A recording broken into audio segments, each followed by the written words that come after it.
My name is Emily Carter.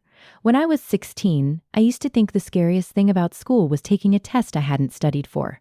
I was wrong. There are days when you are not afraid of bad grades. You are afraid of the sound of the bell, afraid of footsteps behind you in the hallway, afraid of seeing a group of girls standing at the end of the corridor. And most of all, you are afraid of the place you are forced to return to every morning. I transferred to Westbridge High School at the beginning of my junior year.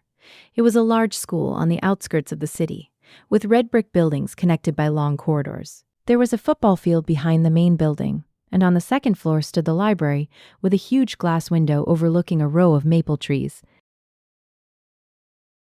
I had never been good with change. I was a quiet girl. I liked drawing, reading, and spending most of my free time at home. I wasn't the kind of person who could walk into a room and immediately start talking to everyone. My mother, Sarah Carter, always said I was too shy. She was a gentle but strong woman.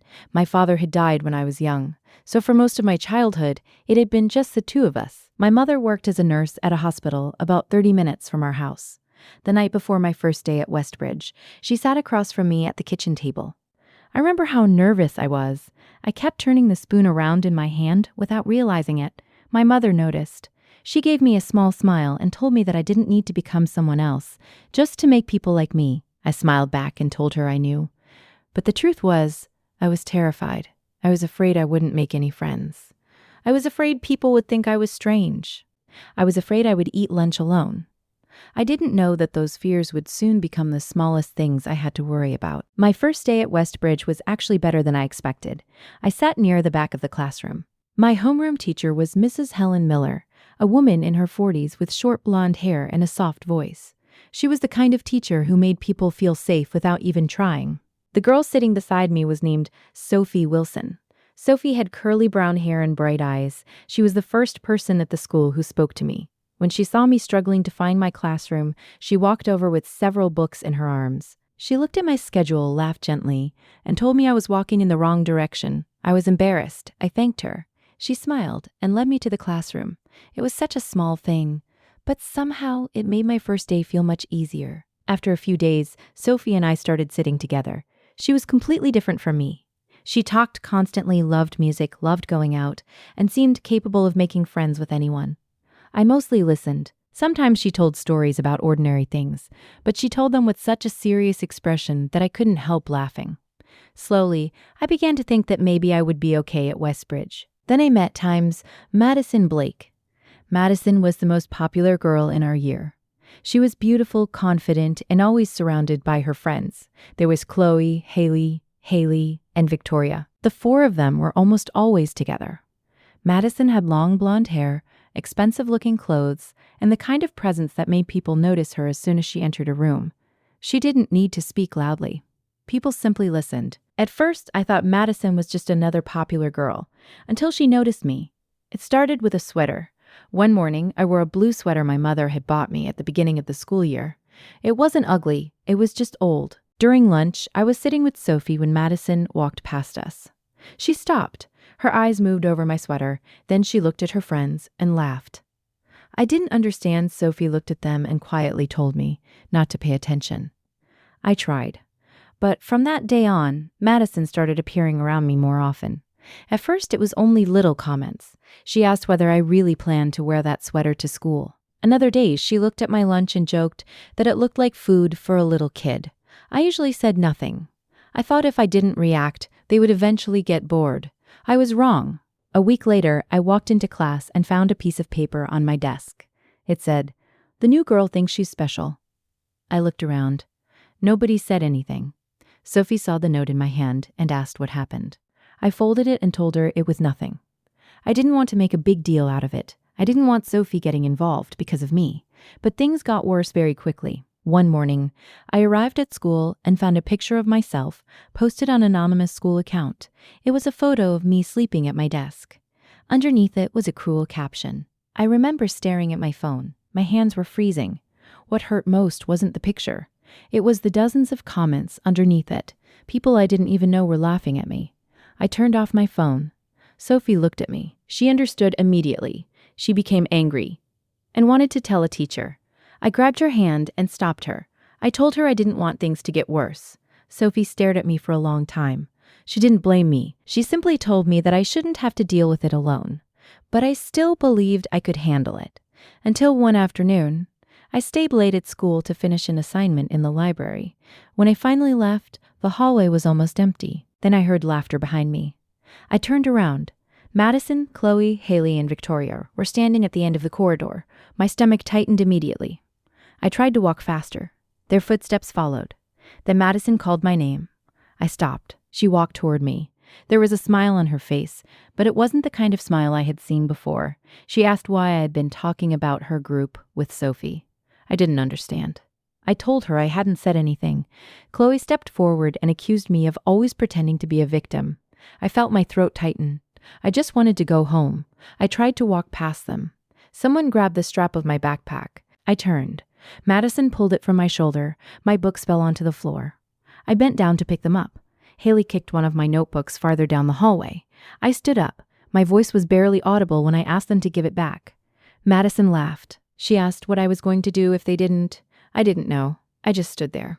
And in that moment, I realized this wasn't teasing anymore. They began pushing me. I tried to stay on my feet. Once, then again. Then I fell. My knee hit the floor. Pain shot through my leg. I heard them laughing. I still remember that sound. Not because it was loud, but because in that moment, I felt completely alone. I pulled my knees toward my chest. Madison stood over me.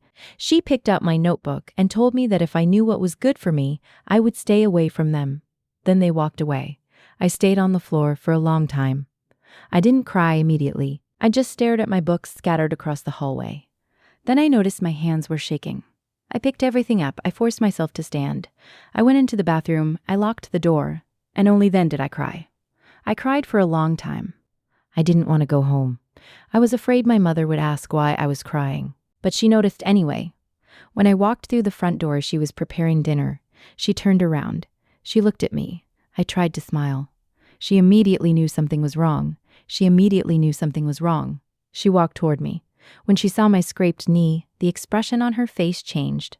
She asked what had happened. I told her I had fallen. She didn't believe me. I knew she didn't, but she didn't force me to talk. She simply took out the first aid kit, sat in front of me, and gently cleaned the wound. I looked at the silver strands beginning to appear in my mother's hair. I wanted to tell her everything, but I was scared. I was afraid she would go to the school. I was afraid Madison would find out. I was afraid things would get worse. So I stayed silent. When my mother finished bandaging my knee, she gently touched my hair. She told me that if something was frightening me, I didn't have to deal with it alone. I only nodded. That night. I lay in bed staring at the ceiling. I started wondering whether it was my fault. Maybe I really was strange. Maybe if I dressed differently, talked more, or acted more confidently, none of this would have happened. But the next morning, things became worse. When I arrived at school, I found writing all over my locker, insults, cruel names. Someone had even written that I was a failure. I stood there staring at it. Nobody did anything, but I knew people were watching. I heard laughter behind me. I didn't turn around. I closed my locker and walked straight to class. Sophie saw me. She stood up immediately, her face filled with concern as she asked what had happened. This time, I couldn't say nothing. I cried. I told her everything. Sophie hugged me. She was crying too. Then she told me that we had to report it. I was terrified, but eventually I agreed. We went to Mrs. Miller. She listened to the entire story. She looked at me for a long time before telling me she was sorry I had been carrying all of this alone. The school started an investigation. Madison and her friends were called into the principal's office. But they denied everything. They said I had fallen by myself. They said I was trying to get attention. There were no cameras covering that part of the hallway. There wasn't enough evidence. In the end, the girls received only warnings. I had hoped everything would stop, but when Madison walked out of the principal's office, she looked at me. She said nothing. She just smiled. That smile told me everything. It wasn't over. After that day, they stopped hitting me. Instead, they did something else. They isolated me. Whenever I walked into the cafeteria, a table would suddenly become empty. If I sat down, people would get up. Some students apologized to me through private messages, but then they told me they didn't want to get involved. I understood. They were afraid. I was afraid too. I couldn't blame them. There were days when I sat inside a bathroom stall during lunch just to avoid everyone. I stopped eating properly. I stopped looking in mirrors. I stopped taking pictures. I deleted almost all of my social media accounts. I became even quieter than before. My mother started noticing. One night, she sat beside me on my bed. She looked at me for a long time before asking whether I still wanted to go to school. I didn't answer. I just started crying. I told her I hated school. I hated those girls. I hated myself. My mother listened. Then she wrapped her arms around me. She didn't tell me everything would be fine. She didn't tell me everything would be fine. She didn't tell me to be strong. She simply held me. After a long silence, she told me that being hurt didn't mean I was weak. I still remember what she said. She told me, "You are not weak because you cry. You are hurting because you have been strong for too long." The next morning, my mother drove me to school. She didn't make a scene. She didn't shout. She simply walked with me into the principal's office. This time, she brought photographs of my injuries, screenshots of the messages, and copies of the posts that had been made about me. The school had no choice but to investigate more seriously. Then something unexpected happened. A girl from my class named Emma Reed came forward. Emma had once been part of Madison's group. She told the school that she had evidence. I barely knew Emma. Before that day, we had hardly spoken. Emma gave the school screenshots of private conversations. She had recordings and videos the girls had made. Some of them had been deleted from social media, but Emma had saved copies. When the school asked why she hadn't come forward earlier, Emma broke down crying. She admitted she had been afraid. She was afraid of Madison. She was afraid that if she spoke up, she would become the next target. But after seeing me sitting alone in the bathroom day after day, she couldn't stay silent anymore. I met Emma afterward. She stood in front of me, nervously twisting her fingers together. She apologized. I looked at her for a long time. I didn't know what to say. Eventually, I told her I was grateful. Emma started crying. She said she wished she had done it sooner. So did I. But I didn't blame her, because I understood fear. Madison and the others were suspended. The school arranged counseling sessions and meetings with their parents. I thought that once everything was over, I would immediately feel happy. I didn't. I was still afraid. I still flinched when I heard laughter behind me.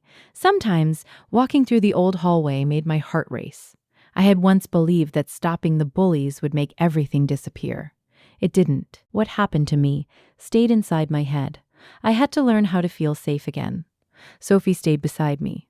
Emma became part of our little group too. The three of us often stayed in the library after school. Sophie talked constantly. Emma was quieter. And slowly, I began laughing again. One afternoon, I was drawing when Emma looked over at my sketchbook. She asked what I was drawing. I told her it was a house in the middle of a forest. She asked why. I thought for a moment before telling her that I wanted to draw a place where nobody could hurt me. Emma looked at the drawing. Then she smiled. She told me I should add windows. I asked why. She said that a safe place didn't have to mean a place where you kept every door and window closed forever. I remembered those words. Years later, I still do. I continued at Westbridge. I joined the art club. I made more friends. I never became popular. I didn't want to. I only wanted a few people I could trust. That was enough. One afternoon, I saw Madison in the hallway. It was the first time I had seen her in months. She looked different. There was no group of girls around her. No laughter. No attention. She was alone. When she saw me, she stopped. I stopped too. I had imagined that moment many times. I thought I would be terrified, but I wasn't. I just felt strangely calm. Madison looked down. She apologized. I didn't answer immediately. I didn't know whether an apology could ever be enough. Some wounds don't disappear because someone says sorry. But I also didn't want to spare the rest of my life carrying hatred. I told Madison that I hoped she would change. She nodded. Then we walked in opposite directions. I never became her friend. I never forgot what happened. Forgiving someone doesn't mean forgetting what they did. Sometimes forgiveness simply means deciding that the people who hurt you no longer get to control your life. Many years have passed. I'm 24 now. I still have that blue sweater. It's so old that my mother once tried to throw it away. I kept it, not because I want to remember those terrible days. I kept it because I want to remember the 16-year-old girl who wore it. A girl who once sat alone on a hallway floor. A girl who believed she wasn't good enough. A girl who thought nobody was on her side. But somehow, she kept going. I still see Sophie. We don't go to the same school anymore, but we make time to meet every year. Emma became a teacher. I think she chose that career because she wanted to become the kind of adult she once needed. And I became an illustrator. I often draw stories about young people. But there is one drawing I still love more than all the others. It is an old illustration of a girl standing in the middle of the school hallway. Huge shadows surround her. She looks small, but behind her, there is an open door. Beyond it is sunlight. I named that drawing The Day I Stopped Being Afraid of the School Gates. I used to think my story was about bullies, but as I grew older, I realized it was also about silence. It was about the people who saw what was happening but were too afraid to speak. It was about the people who wanted to help but were terrified of becoming the next target. And it was about a girl who took a very long time to understand that none of it was her fault. If I could go back to that hallway, I would hug the 16-year-old version of myself. I would tell her not to look down. I would tell her not to believe the things they said. I would tell her she wasn't ugly. She wasn't strange. She didn't deserve any of it. And most importantly, she wasn't alone. Because now I understand something I didn't understand back then. Bullies can make you afraid. They can make you doubt yourself. They can make you believe the entire world is against you, but they don't get to decide who you become.